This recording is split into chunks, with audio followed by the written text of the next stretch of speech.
What's up, everybody? Richard Janvrin here from gambling.com. And hey, March Madness is here, and we're just about to start the round of 64, also known as the very first round. And here today, I got 4 picks for you. We're looking at the upset pick of this week, or this round. We've got the favorite that won't cover, the dreaded 5-12 matchup, and the lock of the week. So let's not waste any more time, and let's dive right on into this. So when you look at the betting odds, they're not technically an upset, but going by seeds here, you know, we'll take this one here. This is Utah State, the number 10 seed, over the number 7 seed, Missouri. Utah State is a minus 130 favorite over at DraftKings Sportsbook. And listen, with Utah State, the Aggies, you know, they didn't get an automatic bid into the tournament, but they had a good showing in the Mountain West tournament, but they did end up losing to San Diego State. But before that, they hadn't lost a game since February 11th when they lost to San Jose State.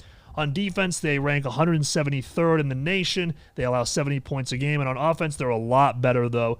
They rank 28th, and they're scoring 79.1 points per game. They get a lot of that off the bench, getting 24.81 points per game, which is 40th in the nation. And they're also 23rd in the nation in shooting percentage, making 48% of their shots. They're led by Mr. Stephen Ashworth, who leads the team in minutes, points with 16, and then also assists. And he shoots 44.3% from behind the arc as well. And they also got some really other good players in Taylor Funk, 13.3 points a game, and then also Max Shulga with 12.1 points per game. When you look at Missouri, they don't excel defensively at all. I mean, they rank 299th in the country, allowing 74.8 points a game. But they do have Kobe Brown and Demoy Hodge, who are excellent, and they're also a great offensive team as well. I think what happens here, though, is you have a mismatch on the Ken Pom rating. You have Utah State at number 18, Missouri at number 51. I think what we're going to have here is this is going to be a battle. I think these two teams are going to really score a lot in this one. Earlier in the week, at least, when I was looking at the odds, I saw that this was the highest total of the opening round. So I think both these teams are going to score a lot, but I just think, you know, when you look at the defensive side of things, neither of them are very good, but Missouri is a lot worse.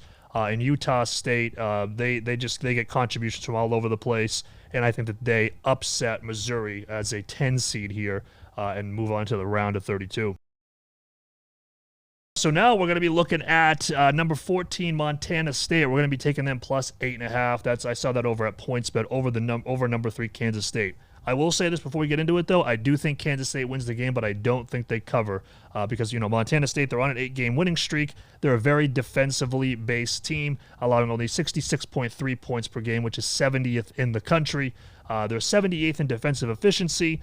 They have 6.4 steals a game, 21.9 defensive rebounds per game in the opponents, and they hold their opponents to an effective field goal percentage of just 49.5%. They could be a better offensive team. You know, they rank 121st in the nation with 73.9 points, but they get plenty of contributions off the bench, and they have an effective field goal percentage of 52.5%. They're led by a guy named Raekwon Battle. This guy's great, averaging 17.4 points a game, and he brings in close to 3 rebounds. And they also have Jabril Bello, who leads the team in rebounds, but he's also excellent down low in the paint as well. When you look at Kansas State, like I said, I think they're going to win the game, but they average 75.8 points a game, which is 84th in the nation, and their bench brings in about 17 points a game off the bench. They have Keontae Johnson and Marquise Noel, who are excellent. But you know, we gotta give some props here to Montana State. Like I said, they're a very good defensive team, and I believe that you know, since Kansas State, you know, they average almost 18 fouls a game. If that happens to bounce the wrong way, and either Johnson or Noel get into foul trouble, that's going to spell trouble for this team because they don't really get a whole lot of contributions off the bench. So I do think that Kansas State wins this game, but I'm going to take Montana State with the points here for this 3 versus 14 battle. All right, for this one, we're going to be going over to the Midwest region of the bracket. We're going to be taking number 12, Drake, over number 5, Miami. Drake is plus 115 over at DraftKings. I would take that. The reason why we're focusing on the 5-12 matchup is because since 1985, the number 12 seed has upset the number 5 seed 51 times, which is about 36.4% of the time. That's just outrageously high when you consider, you know, the other matchups around them. But so Drake, this is a good team, man. I mean, they're 27-7 on the year. They rank 32nd in the nation in opponent points per game at 63.9. And offensively, Drake is just inside the top 100, averaging 75.3 a game. Miami does have the better offense, but they do allow more points per game at 71.7. The Hurricanes are a good team. They can really move up and down the court, and they can create turnovers. But Drake, they don't really commit a lot of turnovers. They rank 22nd in the nation with just 10.5 a game. And the other thing we got to consider with the Hurricanes too is we don't really know what's going on with I believe you pronounce his name Norchad Omier. I believe that's how you pronounce his name. He has an ankle injury that he suffered on March 10th. If he doesn't suit up, that's going to be even worse for Miami here. And also Drake, they're led by Tucker DeVries, who's the head coach's son, averaging 19 points a game. And I think they'll do just enough in this one to upset Miami, especially if Omier is out. And also just how well they play in terms of like not turning the ball over, which is something that Miami tends to really do well, is create turnovers. So we're going to take Drake over Miami out of the Midwest region.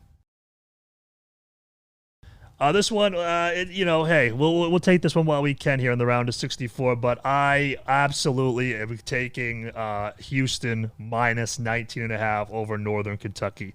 I mean, this isn't even a question. This is just, Beauty and the Beast, David and Goliath, whatever you want to call it. And hey, no disrespect to the Northern Kentucky Norse, okay? They average 68.2 points per game out of the Horizon League. They shoot 43.2% from the field, 35% from three, and they bring in about 32 rebounds a game. They got Marquise Warwick, who averages 19 points a game. But Houston, man, this team is... With Marcus Sasser in the lineup, I mean, obviously we saw them lose to Memphis in the AAC tournament there, but with Sasser in the lineup, this team is dangerous.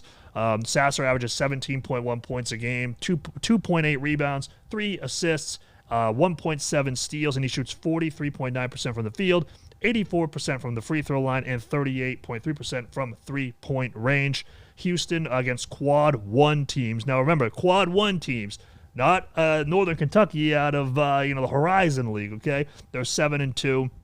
And they also have 3 other guys on the team that average double-digit points a game. That's Jarris Walker, Jawan Roberts, and Jamal Sheed. They average 11.1, 10.4, and 10.3 points respectively. The Houston is the second best defense in the country in terms of opponent points per game. They shut teams down, and they allow just 28% of three-point shots against them. So Northern Kentucky, man, I mean, if they cross 50 points, I think that's a W for them. I think Houston annihilates this team. So that is my lock of the week there with Houston over Northern Kentucky minus 19.5. But there you guys have it. That does it for the 4 picks this week as we head into the round of 64 here for March Madness. Let me know what you think of the picks down below, down in the comment section. Like I said, leave a comment down there. Leave a like on the video if you like what you saw. Subscribe to our notification bell so you're notified when I release new videos here on the channel because, listen, you'll be seeing a lot of me lately. We're going to be going through March Madness together, making some picks each and every week. And this is a really fun time of year to make some money. And hopefully we start off well, okay? Well, I mean, I really hope we do because this is going to be a fun week of matchups. But till the next one, I'll see you guys later. Peace.